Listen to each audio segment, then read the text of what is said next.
Myanmar held general elections on November 8th, and after a few days, Aung San Suu Kyi's NLD party emerged from the ballot as the winner. The party also looks like it is on track for a majority. It has so far taken around 80% of the seats in parliament, but the military still wields great power over Myanmar's politics. The constitution bars Aung San Suu Kyi from becoming president, while it guarantees 25% of the seats to the military.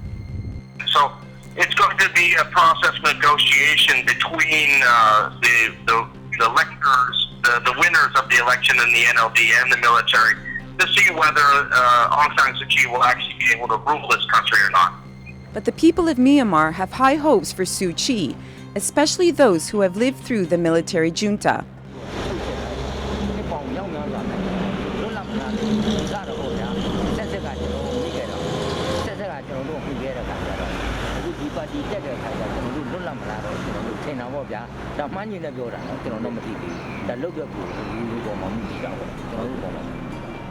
Voters turned out in large numbers for Myanmar's first democratic election in 50 years, and many of them, especially the supporters of the NLD, returned home solely to vote.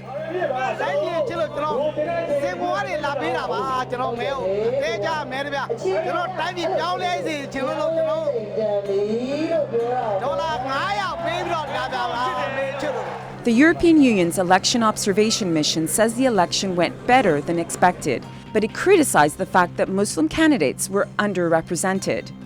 We found that the process for candidate nominations and the verification of candidacies was applied in a way that, as a result, had a very, very low number of Muslim candidates remaining.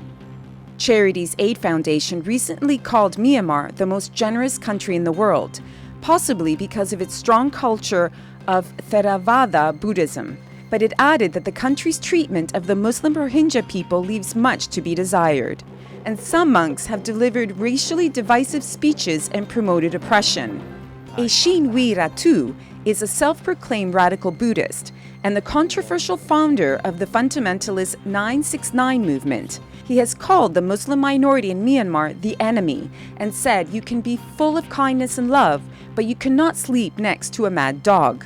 Most of the Muslim Rohingya are not considered citizens of Myanmar and are therefore barred from voting. The Carter Center delegation observed the elections and commended Myanmar for making strides, but it also alluded to the fact that the Muslim minority was not allowed to have their say. There are serious flaws in the constitutional and legal and human rights framework, and many persons were excluded from participating in the elections.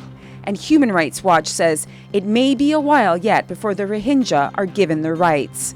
But I will tell you it's going to be difficult because it's quite clear that in the western state of Arakan that the ethnic Rakhine people, the Buddhists, have won the majority of the seats in that province, and so they're actively going to be resisting granting further rights to the Rohingya. Aung San Suu Kyi now faces a difficult future.